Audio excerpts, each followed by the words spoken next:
Okay, so let's get started with our fill in the blank question examples. I'm going to go through a few examples of the fill in the blank question to make sure that you understand how to do this for the IELTS reading comprehension. As we know, with that fill in the blank question, the questions go in order. So it's very important for us to first look at the questions and decide which ones are going to be the fastest for us to do first, which ones are going to be the easiest to find. Because once we have our starting point or starting points, we'll know where the other questions are in terms of being able to locate them. So that's the first thing we want to try to do. But in terms of strategy, we have to look at the question, then we have to look at the keywords in the question, and after we find the keywords in the question, we have to scan and locate the sentence that has those keywords. And because that's the sentence that the question is based on. And then we read that sentence and we'll be able to locate which word goes on the blank line, word or words go on the blank line. And we have to keep in mind that our answer is going to connect to the words that come before or after the blank line. So this question is fairly straightforward, but I'm going to go through several different examples and show you how to do it. So here is example number 1 that we're going to go through right now. All right, so we're looking at, and this comes from the Cambridge IELTS Book 10, Test 2, Reading Passage 2. I encourage you to buy the books for the Cambridge IELTS Book 10, Cambridge IELTS Book 9, and also the official IELTS practice test. There were 8 of them that come in a set from 2014. And I encourage you to buy them so that you'll be able to practice and follow along with us. But that's what we're using for our practice, our teaching this class. So I encourage you to buy those books and to practice along. But here we go. So we have a reading passage about gifted children and learning. You don't need to read the passage in advance. It's not necessary to do that. Some people will say, well, look at the topic sentences of the paragraphs and it's a waste of time. It's not necessary to do that. If you know which questions go in order, that's going to give you all the guidance you need to be able to move quickly through a reading passage. That's what you have to do. You have to move through it quickly and efficiently. That's very, very important that you're able to do that quickly and efficiently. All right. So let's go ahead and why don't we let's move it up to this is big enough. This will be fine. We have it big enough now. All right. So let's move down, and I think that's better before. Yeah, it's better before. That reduces it too much.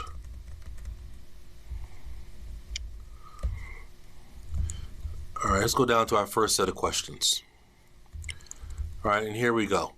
We have question 23, 24, 25, and 26. So when we look at these questions, let's look at which ones are going to be the easiest to do first. All right, so I would definitely say the number 23. We look at number 23. It says, what one study found a strong connection between children's IQ and the availability of blank and blank at home. The keywords in number 23 that are going to help us a lot are children's IQ and also study. Children's IQ and study, and also the word home.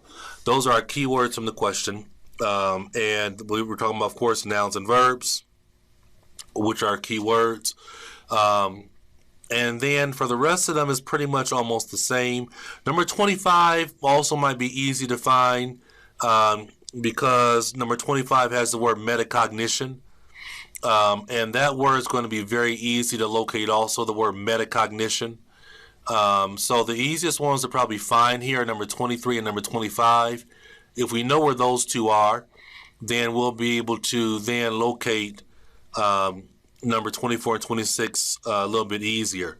But these questions go in order. So let's first try to find number 23 first and look for a sentence that has the keywords of children's IQ and home and discussing a connection. So let's look for that first and see if we can find that first. want to make it big enough for you guys to be able to see well. Okay.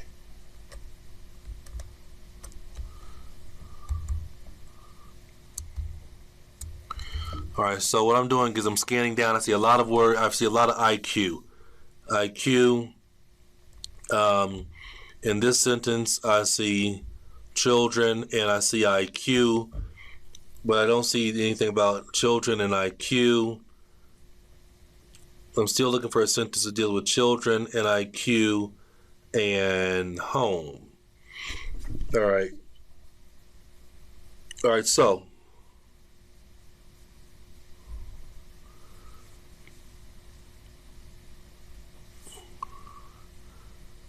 I think we found our sentence right here.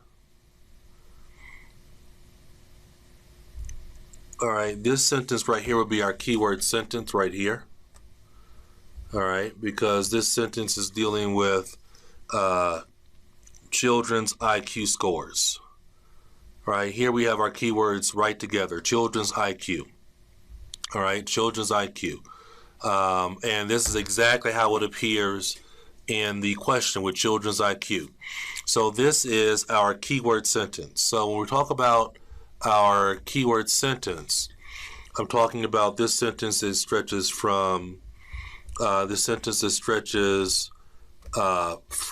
the where it says the higher the children's IQ scores, especially over IQ 130, the better the quality of their educational backup, measured in terms of reported verbal interactions with their parents, the number of books and activities in there. There's our word home, right? We have children IQ scores and the word home.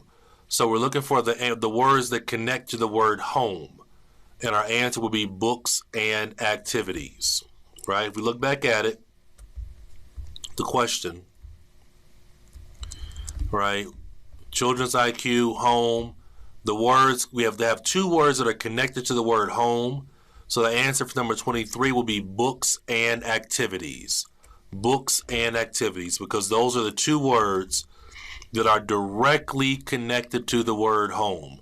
Books and activities, directly connected to the word home. So that's our answer. That's the answer number 23. Okay, so now let's move on and see if we can find number 25.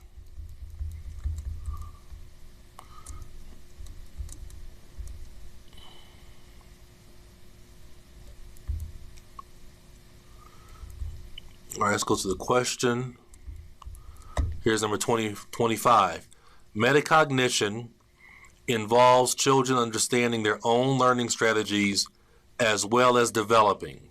So we have to find our keyword sentence dealing with metacognition and children's understanding and learning. Those are our keywords: metacognition, children understanding, and learning. And we know our answer is going to connect to a word that is that is a synonym or direct copy of the word of developing, but it's probably going to be a synonym. So let's look for that sentence.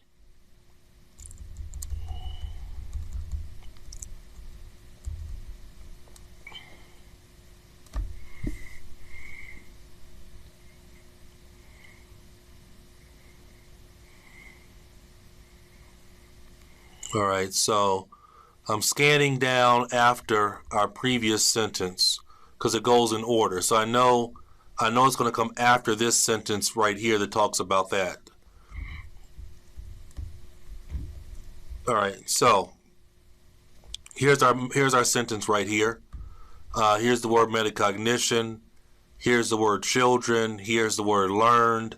So this sentence right here, starting with the words emotional awareness, this is our sentence that we need to be looking at in terms of what is developed. So our sentence says, emotional awareness is also part of metacognition. So children should be helped to be aware of their feelings around the area to be learned. Feelings of curiosity or confidence, for example. Emotional awareness is also a part of metacognition. All right, so when we look at our question for number 25,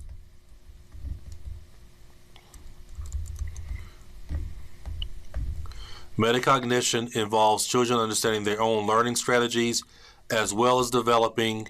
Answer here that goes is emotional awareness. All right, emotional awareness is what will go here on this sentence, because it says emotional awareness is also a part of metacognition. All right, emotional awareness is also a part of metacognition. So our answer for number 25 is metacognition involves children understanding their own learning strategies as well as developing their emotional awareness. All right, now we know where number 23 is, and we know where number 24 is. So now we know where 23 is, and we know where number 25 is.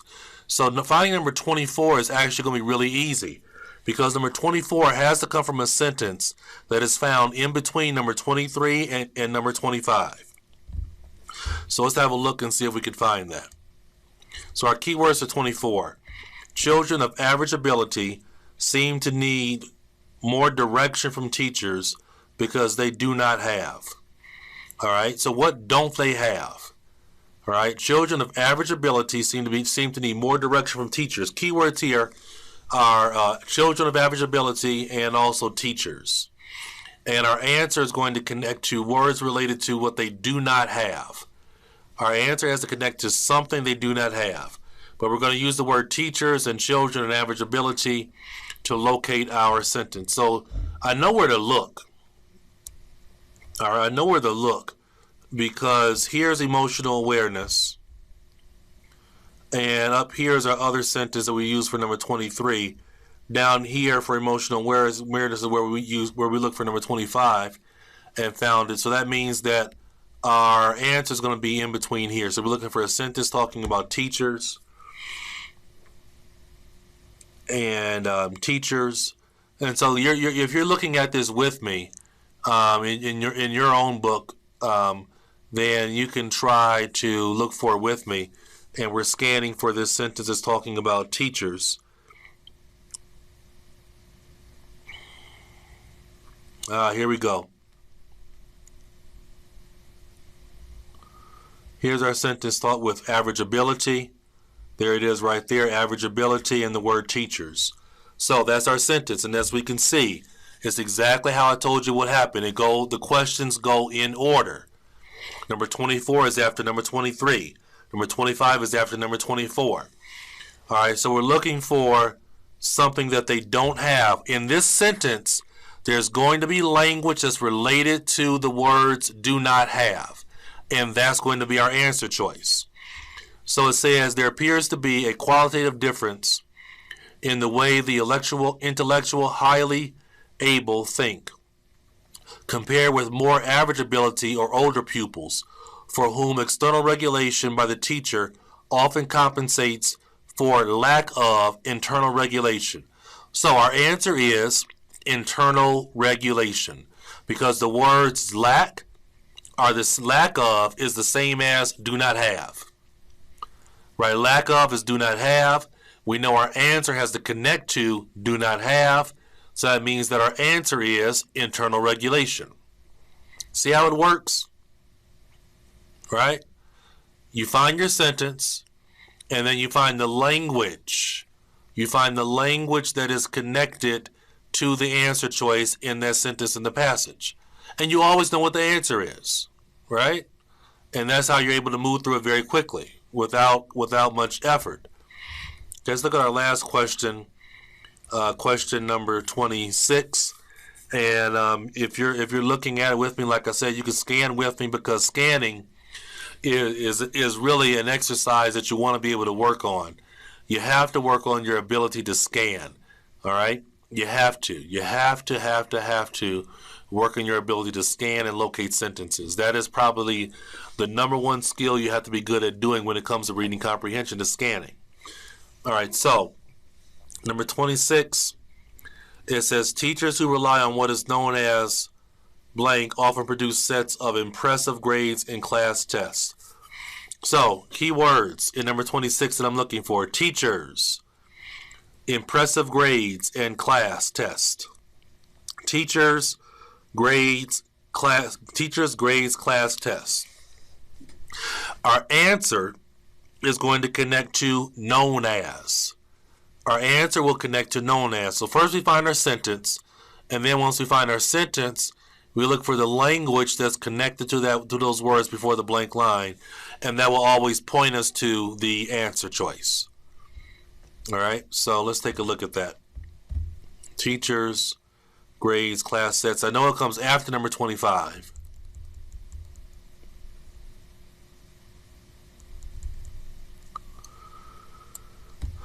All right, so 25 was right here with emotional awareness. So there's nothing about teachers here.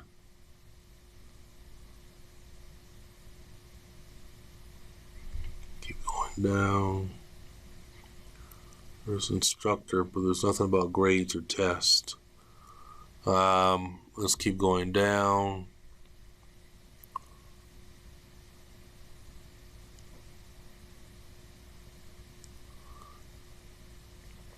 All right, here we go. All right, so here we have an example of a combination. Okay, we have an example of a combination. All right, and when I say combination, I'm talking about we're starting right here. We're going to start right here where we see conversely in the word teachers. I'm going to start there, but we have this sentence, but also we have this next sentence right here where it says extremely high examination results. So here we have what happened here is a situation that happens sometimes in reading comprehension where they'll take two sentences from a paragraph and combine them into one sentence, one compound sentence, one complex sentence, or one long simple sentence, but they'll combine two sentences into one sentence for a question. But when you look at the passage, it's broken up into two sentences. So here we have that situation. Extremely high examination results. All right. Conversely, teachers who have a tendency to overdirect can diminish their gifted pupils' learning autonomy. Although spoon feeding can produce extremely high examination results, these are not always followed by equally impressive life successes. All right, so look back at the question. Oh, the answer is spoon feeding, because it says here can often produce sets of impressive grades. All right, so what can produce? Like I said, the language will connect to what's before or after the blank line. So here, whatever this is, will produce sets of impressive grades in class, whatever it is.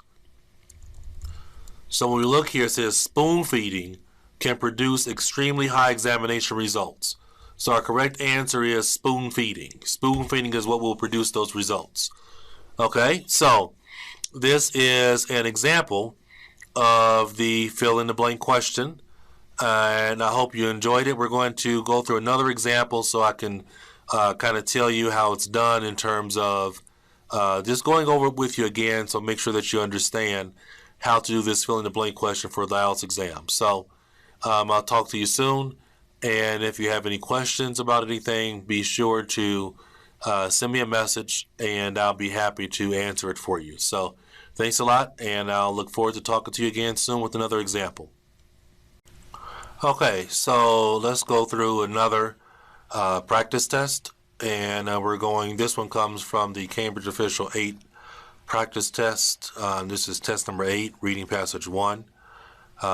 This actually is probably one of my favorite Cambridge books to practice from, so I'd encourage you to go out and get it and use it because it has 8 great practice tests in it. I think they're great practice, really, really great practice. And so this is coming from test 8. So if you have it with you, make sure that you have it and you can do it along with us, so you can take a look at our strategy and tactics. So we're still looking at fill in the blank questions, and this is our third example of the fill in the blank question. So let's have a look at it.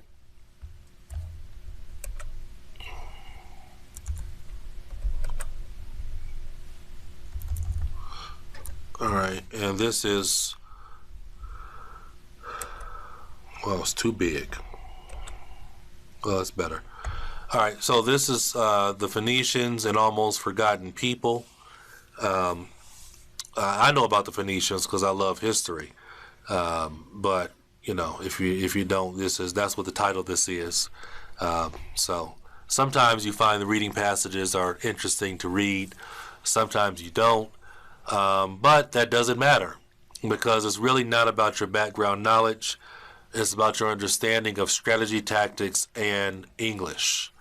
That's what they're testing. Strategy, knowing you're having good strategy and you're understanding English. If you have those two things, then you can actually do pretty good on the exam. So let's keep going and let's move forward in terms of our strategy and tactics, okay? So here we have 8. Wow, we have eight questions that we're doing.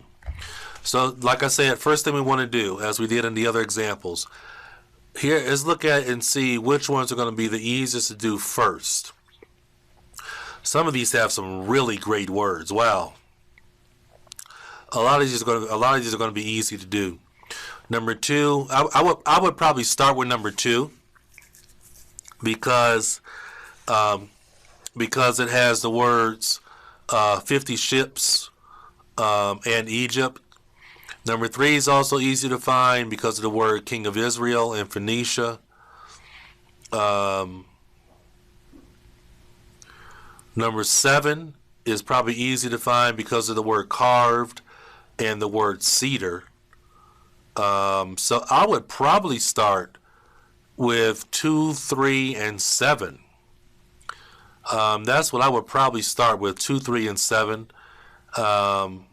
If I come across the keywords of 4, 5, and 6 and I recognize them quickly, I can do those also. But I think if you're talking about which ones are the easiest to find first, it will be 2, 3, and 7. If you know where number 3 is and you know where number 7 is, then you know numbers 4, 5, and 6 are in the middle. You know number 1 will be found before number 2, and number 8 will come after number 7. That's the beauty of having a fill-in-the-blank question. That's the beauty of it, because the question goes in order. And when you know the questions go in order, it's much easier for you to be able to handle and manage your getting them right efficiently. So I'm going to start with number 2 first, and then we're going to move on from there and find number 3, and then find number 7 also. Okay, so first I'm looking for 50 ships and Egypt. And I know for number 2, when I find my sentence, I'm looking for a person or a person in a profession like teacher, because it says the word who. In an ancient story, a blank from Egypt, who? So we're talking about a person for number 2. So when I find my right sentence, I'm looking for a person or it could be a person or it could be a word like a lawyer. That's a person. It could be a word that describes a person also. So let's take a look.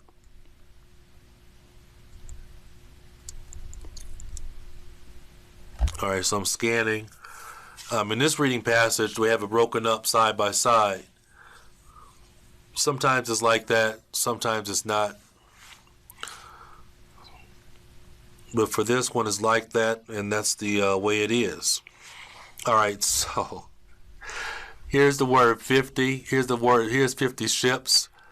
And in the previous sentence, we have the word Egypt. So our first question is coming from a combination of these two sentences.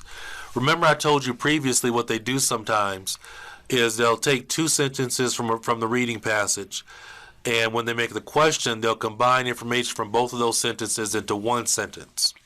So that's our situation that we have here. All right, so it says one of the characters is Worket El, a Phoenician merchant living in Tanis in Egypt, Egypt's now Delta. As many as 50 ships carry out his business plying back and forth between the Nile and the Phoenician port of Sidon. All right, so we're looking for a word, a person. All right, we're looking for a person here. So our question again says, in an ancient story, a blank from Phoenicia who lived in Egypt owned 50 ships. So we can't, it says a, right? So we can't use a person's name here. You can't say like a Kino, which, as most of you know by now, is my name. You can't say a Kino from Phoenicia or a John from Phoenicia. No. So here, when we look back at the sentence, or the two sentences together, our answer is going to be merchant. Right, merchant, because a merchant describes a person, and a merchant and the word merchant can follow the article a. All right, so the answer is merchant. In an ancient story, a merchant from Phoenicia who lived in Egypt owned 50 ships. So in an ancient story, a merchant from Phoenicia who lived in Egypt owned 50 ships. The answer is merchant. All right, next we're looking for king of Israel, and we're looking for something he built using supplies from Phoenicia. King of Israel, and our answer will be connected to something he built. Something he built.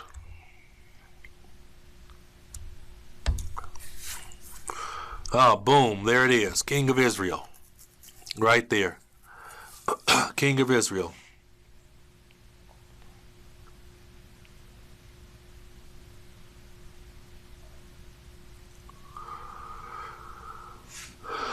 All right. All right, so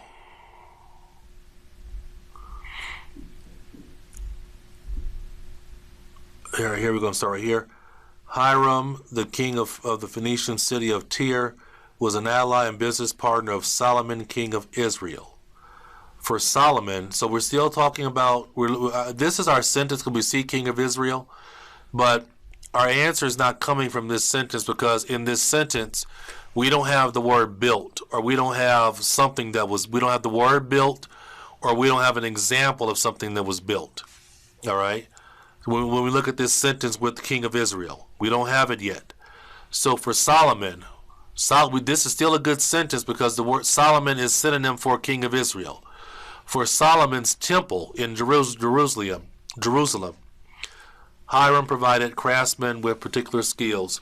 So, what was built was a temple. Right? That's our answer right there. Temple. A king of Israel built a temple using supplies from Phoenicia. We know that's our answer because, again, it says,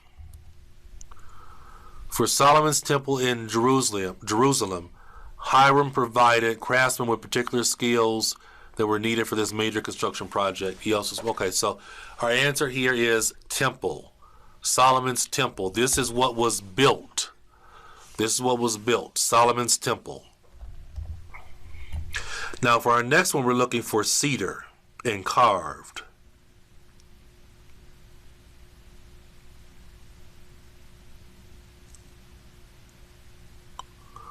All right, here's the word cedar, and here's the word carved. All right, so I will look at those. I will look at these two sentences to get number 7, cedar and carved. All right, so when we look at number 7, the Phoenicians carved blank as well as cedar. So we're looking for something that was carved. We're looking for something that was carved. Cedar is one thing, but we're looking for another object that was carved. It has to be a material that was carved. Okay?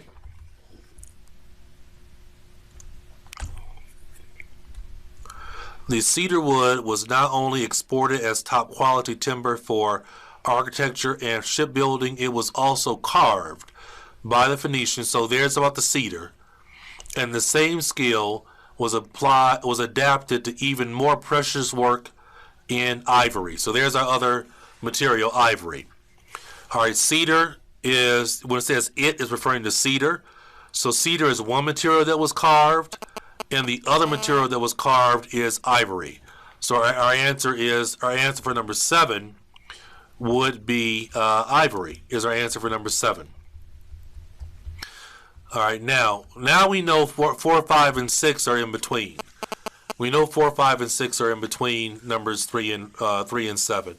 So we know they're within that short space, and those are going to be fairly easy to find.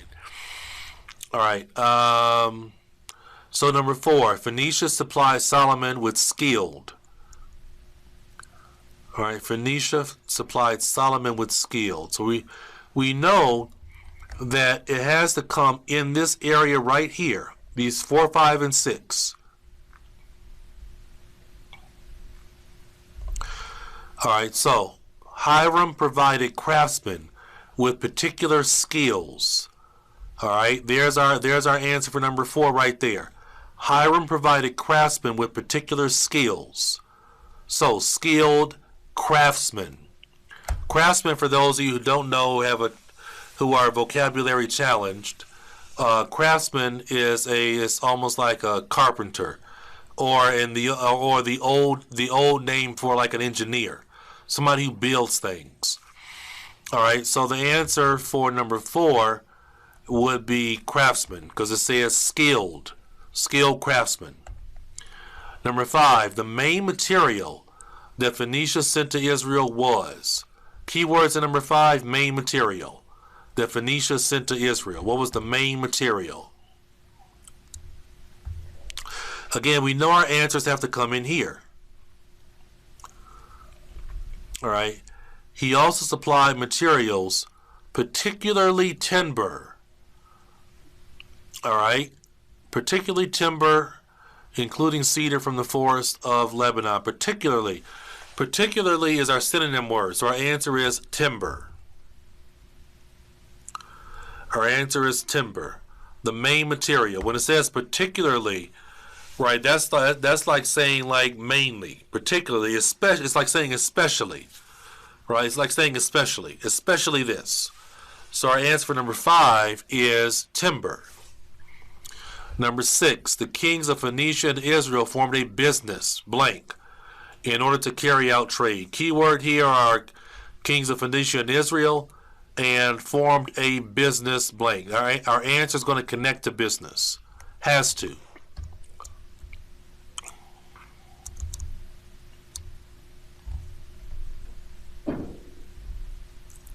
Here we go. The 2 kings. Right, the 2 kings. That's our keyword sentence there, because the sentence starts off talking about the kings of Phoenicia and Israel, and here it says the 2 kings. Okay, and there's no other sentence that talks about the 2 kings. So the 2 kings went into a trade partnership.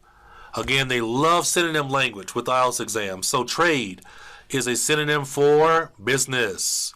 So the answer is partnership. Partnership is the answer for number 6. Business partnership, trade partnership. All right, now we can find number 1 and number 8. Number 1 is connected to the word skill. Phoenician skill at blank helped them to trade. We know number 1 has to come before number 2, so it's going to be easy to find.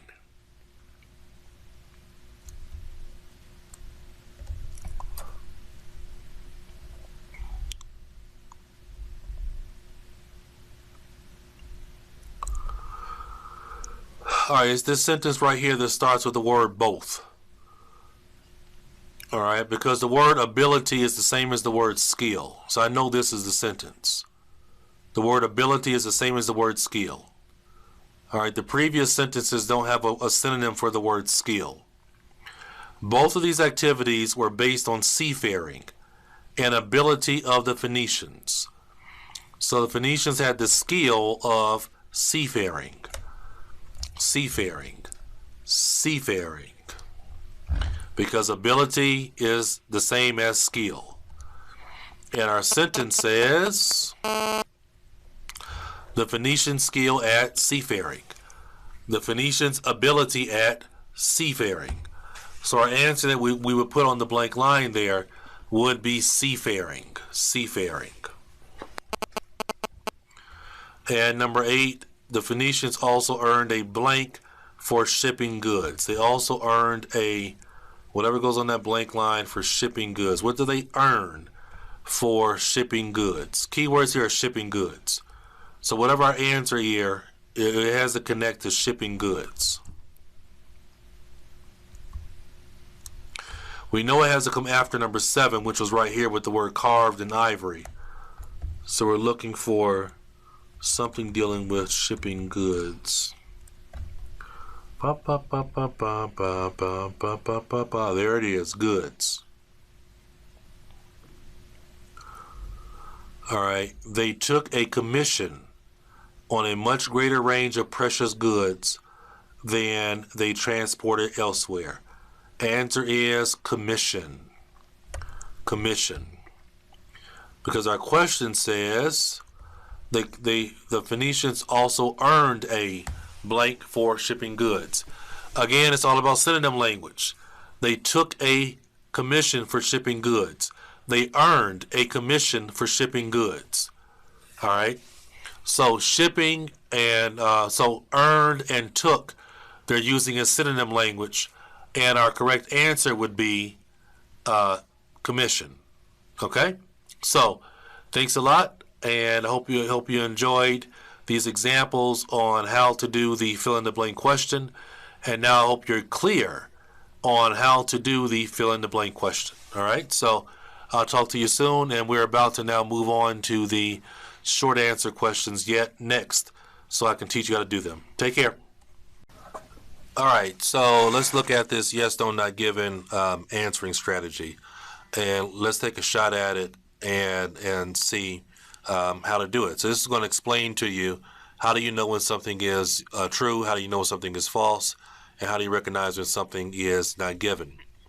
So what we've done here is we have a yes, no, not given question, and I have pulled from the passage the matching sentence for the question. And we're doing this so you can see that what you're doing with the yes, no, not given question is you're comparing two sentences. Now on the exam, this is not what they're doing. On the exam, they're not going to tell you the sentence that the question is coming from. You have to scan and find the sentence and then compare. But here, I'm putting the two things together so you can see the question and also see the sentence that's coming from the passage, and then see that you have to compare those two things together. Okay? All right, so that's why we're doing it this way. All right? Now, if you want to try to do the questions along with me, what you need to do is you need to, when I say so, you need to stop the lecture, and you can try to answer it, and then afterwards you can listen to my answer and my explanation. So that's what we can do if you want to be able to go along with me. Okay. So here is question number 1. All right. So question number 1 says, Michael Faraday was the first person to recognize Perkins' ability as a student of chemistry. All right, so that is the question. And then the matching sentence from the passage. You will find this by scanning the passage. The matching sentence says, Perkins' talent and devotion to the study of the elements was first noticed by his teacher, Tom Watson. All right, so here we have the question. Right, that's our question. Okay, and then right here, this right here is the, sorry about that. This right here is the sentence that is from the passage itself. I pulled it for you. I pulled it from the passage and I put it together. So when we look at this, like I've told you, what we're looking at is we are comparing. We're comparing the question and we're comparing it to the sentence that's coming from the passage. And you have to look at it and say, well, is the subject the same? All right, is the subject the same? Are the nouns the same? Are the verbs the same? And is the limiting language the same? You know, adjectives and adverbs and so forth and so on. So let's look at these two sentences here. All right, so the question says Michael Faraday was the first person to recognize Perkins' ability as a student of chemistry. So sometimes when you look at a question, you can almost tell what they're going to be focusing on, right? The real focus here is dealing with was he the first person to recognize his ability. So when we look at the question down here at the passage sentence, it says Perkins' talent and devotion to the study of the elements was first noticed by his teacher, Tom Watson. All right, so here we have two different subjects as the person who first noticed. In the question, it says Michael Faraday was the first person. In the passage, it says he was first noticed by his teacher, Tom Watson. So this answer would be, well, here, you want to stop the tape now if you want to answer for yourself. Stop the tape. Okay, so this answer would be false, right? It would be false because, like I told you, an answer is false when one of the subject or object or the nouns or verbs are changed or different or opposite. Here they've been changed. The question says Michael Faraday was the first person. The passage sentence says that Tom Watson was the first person. So that's an example of false because it was changed. The names were changed. Question number 2. Question says, Michael Faraday suggested that Perkins enroll at the Royal College of Chemistry. Here is the matching passage sentence. You would find this, of course, by scanning the passage and looking for it. All right, so Michael Faraday suggested that Perkins enroll at the Royal College of Chemistry. The sentence from the passage, it says, the young chemist Perkins became very excited after hearing speeches and decided to attend the Royal College of Chemistry. All right, so we have to look, when we're doing a comparison of the two sentences, when you're comparing the question and you're comparing the sentence in the passage, you're looking at the question. And saying, is all the information here true? Are the nouns and verbs and adjectives and adverbs true? Is something changed in the question? That will be false. Is something missing? Is something missing from the question? All right, is something missing from the question? That will make it be not given. Now, our question says, Michael Faraday suggested that Perkins enroll at the Royal College of Chemistry. So again, we can look at a question and really tell what they're focusing on. Did Michael Faraday suggest this? Is that what he suggested? Our passage sentence says, the young chemist Perkins became very excited after hearing speeches and decided to attend the Royal College of Chemistry. All right, so stop the tape if you want to try to answer it for yourself. Okay, so the answer here would be not given. Not given. Why is it not given? Because when we look at the sentence from the passage, we don't know if Michael Faraday suggested that he go or not. We don't know if somebody else suggested that we go. We don't know. It's not given. It doesn't tell us anything. Okay? It doesn't tell us anything. It doesn't tell us if somebody suggested that he go or not. We don't know. All right? It's missing. This information is missing. If it were false, it would say somebody else suggested that he go. Okay? That's what it would say if it were false. It would say somebody else suggested that he go. All right? If it were true, it would say Michael Faraday suggested that he go. But we don't know, right? We don't know. When you don't know, the answer is not given. If it's maybe, the answer is not given. True is always true. False is always false. Number 3. Perkins was still young when he made the discovery that made him rich and famous. The matching passage sentence, not long after he became the youngest assistant, he made the finding that would bring him fame and fortune. All right, stop the tape if you want to try to do it yourself and come up with the answer. Again, Perkins was still young when he made the discovery that made him rich and famous. All right, so was he young when he made the discovery that made him rich and famous? All right, so our sentence says, not long after he became the youngest assistant, so we see that he was young, he made the finding. Finding is synonym for discovery that would bring him fame and fortune. Fame and fortune is synonym for rich and famous. So here we have a situation where the answer is true.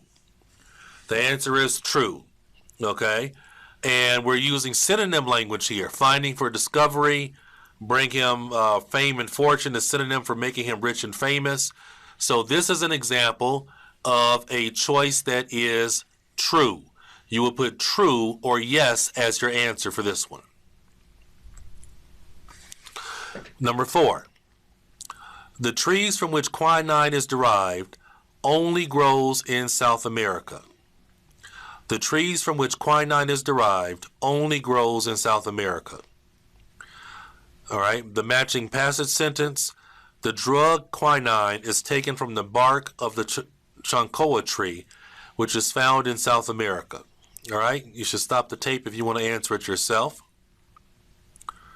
All right, so the trees from which quinine is derived only grows in South America. All right, the drug quinine is taken from the bark of the chancoa tree, which is found in South America. Now, we have to ask ourselves, do we have the tree here? Yes, we have the tree. We have a mention of a tree. All right. Do we have quinine? Yeah, we have that. Do we have South America? Yes. All right. Now, derived is synonym for found. However, we're missing something. We're missing something. In the passage sentence, it doesn't say that it only grows in South America. It says found in South America. So the word only is an example of extreme language. When you have extreme language missing from the passage, if it's not there, or there's no synonym of the extreme language, your answer is not given. We don't know. When we look at the passage sentence, we don't know if it is only found in South America. It says it's found in South America. When you look at the passage, maybe it is only in South America. Maybe it is. We don't know. Right? The passage sentence doesn't say it. It's missing. All right? Again, that's an example of not given. Okay? Are you getting it? Number 5. Perkins was inspired by the famous discoveries of the scientist Louis Pasteur. Because of Louis Pasteur's words, Perkins really decided what he wanted to be in life. All right. Do we have Perkins? Yep, we have that. All right. What you have to focus on here is, was he inspired by the discoveries of Louis Pasteur? All right. Our passage sentence says, because of Louis Pasteur's words, Perkins decided what he wanted to be in life. When it says he decided what he wanted to be in life, that's like saying he was inspired. Our question says he was inspired by the famous discoveries. Our passage says because of his words. So here is an example of false. False. Because it's been changed. We have something that's different. Changed or different means false. The question says inspired by discoveries. Here it says because of Louis Pasteur's words. Words are different than discoveries. All right? So, if one sentence says he was inspired by the discoveries, but the passage says that it was because of the man's words, then here we have an example of false. False, false, false. Are you getting it? False. Question 6. Marie Curie's husband was the joint winner of both of Marie's Nobel Prizes. All right, here we have our matching passage sentence. With her husband, Pierre Curie, and Henry Johnson, she won her first Nobel Prize in 1933, and then Marie was the sole winner of her 1935 Nobel Prize. All right, so our question again says, Marie Curie's husband was the joint winner of both of Marie's Nobel Prizes. So, what they probably are going to be focusing on here when we look at the question is, was he the joint winner of both? Right? Like I said, for most questions, you can really look and see what are they really going to focus on probably in deciding true, false, or not given. Right? You can almost always look at the question and be able to tell what are they going to focus on to determine true, false, not given. Right? So, joint winner of both.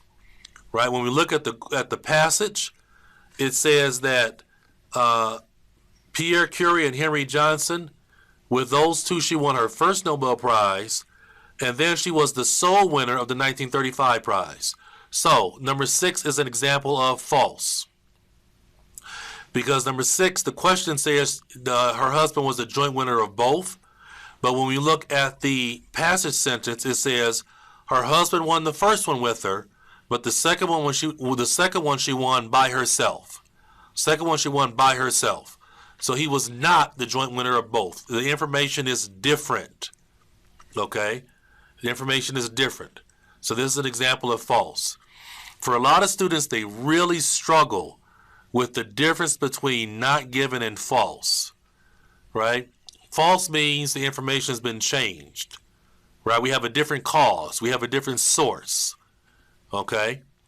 When it's not given, it would mean that it's missing. All right? It will be the information is missing. There's a difference. There's a difference. There's a difference. There's a difference. All right? So let's stop here, and then we're going to do another video and do some more practice like this. Okay? Talk to you soon.